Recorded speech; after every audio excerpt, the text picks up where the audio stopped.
Good day. I'm going to report about ultraviolet radiation. Ultraviolet means beyond violet from the Latin word ultra, beyond. Violet being the color of the highest frequencies of visible light, ultraviolet radiation is an electromagnetic radiation with a wavelength from 10 nanometer to 400 nanometer. Shorter than that of visible light but longer than X-rays.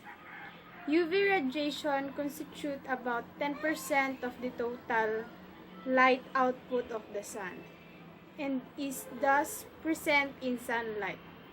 It is also produced by electric arcs and specialized light such as mercury vapor lamps, tanning lamps, and black lights. Optical radiation covers the wavelength range from 100 nanometer to 1 millimeter of the electromagnetic radiation spectrum. It must be considered that with regards to the range limit, they do not present a sharp separation which is compulsory for all applications.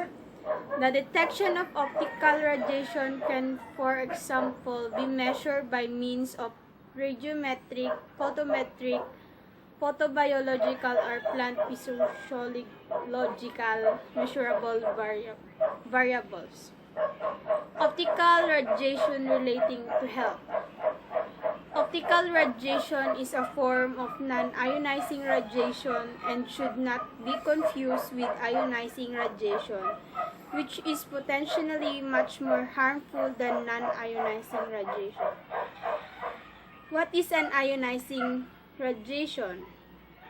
It is a radiation that carries enough energy to free electrons from atoms or molecules, thereby ionizing them. Ionizing radiation is made up of energetic subatomic particles, ions or atoms moving at high speed, usually greater than 1% of speed of light, and electromagnetic waves on the high energy end of electromagnetic spectrum. Gamma rays, X-rays, and the higher ultraviolet part of the electromagnetic spectrum are considered to be ionizing. And what is non-ionizing radiation? It refers to any types of electromagnetic radiation that does not carry enough energy for quantum or photon energy to ionize atom or molecules. That is to completely remove an electron from an atom or molecule. Instead of producing charged ion when passing through matter, the electromagnetic radiation has sufficient energy only for excitation. The movement of an electron to a higher energy state. The lower ultraviolet part of the electromagnetic spectrum and also the lower part of the spectrum below UV, including visible light, or including nearly all types of laser lights. Infrared, microwaves, and radio waves are all considered non-ionizing radiation. Types of ultraviolet radiations. Scientists classify UV radiation into three types or bands: UVA, UVB, and UVC. The ozone layer absorbs some but not all of these types of UV radiation.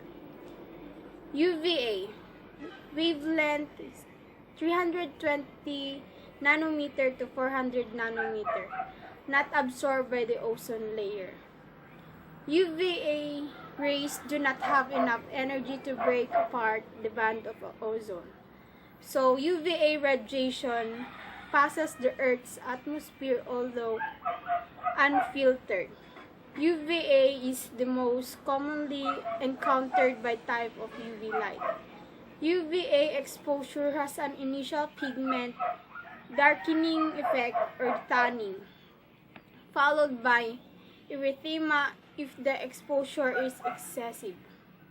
Atmospheric ozone absorbs very little of this part of UV spectrum. UVA is needed by humans for synthesis of vitamin D. However, overexposure to UVA has been associated with toughening of the skin, suppression of the immune system, and cataract formation. UVA light is often called black light. Most phototherapy and tanning booths use UVA lamps, while UVB wave light has 290 to 320 nanometer, mostly absorbed by the ozone rays, but some does reach its Earth's surface. UVB rays has a lower energy level and a longer wavelength than UVC, as their energy is often not sufficient to split an ozone molecule. Some of them extend down to the Earth's surface. UVB needed by human or synthesis of vitamin D. However, harmful effects can include sunburn, cataracts, and development of skin cancer. And UVC, its wavelength is 100 nanometer to 290 nanometer, completely absorbed by the ozone layer and atmosphere. UVC rays do not reach the Earth's surface because of the ozone layer. UVC is almost never observed in natural because it is absorbed completely in the atmosphere. UVC rays meet the ozone molecules at high layers of the atmosphere. The energy inherent in them is enough to break apart the band of molecule and absorb the energy. Therefore, no UVC rays from the sun ever come into contact with life on Earth. True man-produced UVC rays can a hazard in certain professions such as welders. Beneficial effect. Vitamin D. People with higher level of vitamin D tend to have lower rates of diabetes, heart disease, and stroke, and tend to have lower blood pressure. However, it has been found that vitamin D supplementation does not improve cardiovascular health or metabolism, so the link with vitamin D must be in part indirect. People who get more sun are generally healthier and also have higher vitamin D. It has been found that ultraviolet radiation, even UVA, produce nitric oxide in the skin, and nitric oxide can lower blood pressure. High blood pressure increases the risk of stroke and heart disease. Cardiovascular and hypertension. In hypertension patients who suffer from vitamin D deficiency, UVB radiation lowered blood pressure. Melanin. The amount of the brown pigment melanin in the skin increases after exposure to UV radiation at moderate levels depending on skin type. This is commonly known as the suntan. Melanin is an excellent photoprotectant that absorbs both UVB and UVA radiation and dissipate the energy of harmless heat, protecting the skin against both direct and indirect DNA damage. Harmful effects. In human, exposure to UV radiation can result in an acute, chronic harmful effect on the skin, eye, and immune system. Ultraviolet protons harm the DNA molecules of living organisms in the different ways. First is the skin damage. Lastly is the eye damage. Skin damage. Overexposure to UVB radiation not only can cause sunburn but also some forms of skin cancer. However, the degree of redness and eye irritation, which are largely not caused by UVA, do not predict the long-term effect of UV, although they do mirror the direct damage of DNA ultraviolet. All bands of UV radiation damage collagen fiber and accelerate aging of the skin. Both UVA and UVB destroy within vitamin A in skin, which may cause further damage. UVB radiation can cause direct DNA damage. This cancer connection is one reason for concern about ozone depletion of the ozone hole. The most deadly form of skin cancer, malignant melanoma, is mostly caused by DNA damage independent from UVA radiation. Eye damage. The eye is most sensitive to damage by UV in the lower UVC bound to 265 to 275 nanometer. Radiation of this wavelength is almost absent from sunlight, but is found in welders, arc lights, and other artificial sources.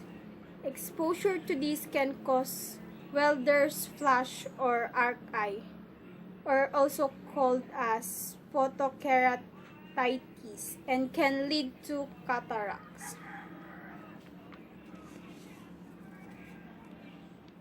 What is a visible radiation? Light is electromagnetic radiation within a certain portion of electromagnetic spectrum.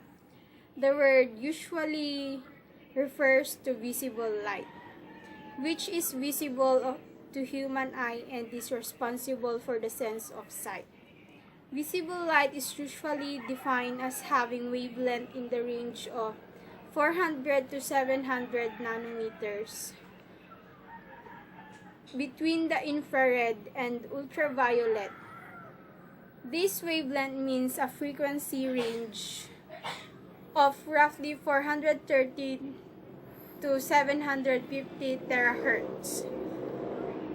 The primary properties of visible light are intensity, propagation, direction, frequency, or wavelength spectrum. The polarization, while it's spread in the vacuum, 299,792,458 meters per second, is one of the fundamental constant of nature. Visible light, as with all types of electromagnetic radiation, is experimentally found to always move at speed in a vacuum. The main mechanisms that produce optical radiation are incandescent, electrical discharge, and lasing. Incandescence is the emission of electromagnetic radiation, including visible lights, from a hot body as a result of its temperature. The term derived from the Latin verb incandescent, to glow white. Incandescent is a special case of thermal radiation. Incandescent usually refers especially to visible light, while thermal radiation refers to infrared or any other electromagnetic radiation. Electrical discharge. Describe any flow of electric charge through as a gas, liquid, or solid. Laser. The generation of coherent light by a laser. Biological effect and medical application of visible light. Visible light is used to treat neonatal jaundice, exacerbation or atopic dermatitis, and acne vulgaris, seasonal affective disorder, and depression. It allows for visualization of subsurface biological structures, including veins and arthritis, in the foot, hand, or wrist of neonates for injection. Visible light is also an integrated part of intense pulse light therapy, low-level light therapy, and photodynamic therapy, presently used to the treatment of many dermatoses. What is an infrared radiation? Infrared light is the part of the EM spectrum that people encounter most everyday life. Although much of it goes unnoticed, it is visible to human eyes, but people can feel it as heat. Infrared radiation is one of the three ways of heat transferred from one place to another. The other two being convection and conduction. Most of the thermal radiation emitted by objects near room temperature is infrared. We have both light wave and like quantum particle, the photons.